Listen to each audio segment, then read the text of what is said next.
Yesu bangera ama bonyoye kabini Yesu bangera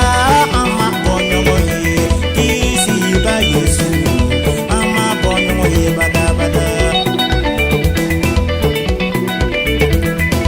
anye sangolo befle ama bonyoye anye dugu kolo be yala ama bonyoye kira ujema ama bonyoye bada bada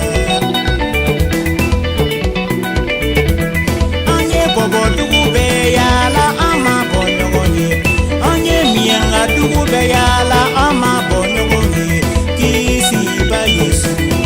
ama bonyoye bada anye dafi dugu be yala ama bonyoye kashene fo dugu be yala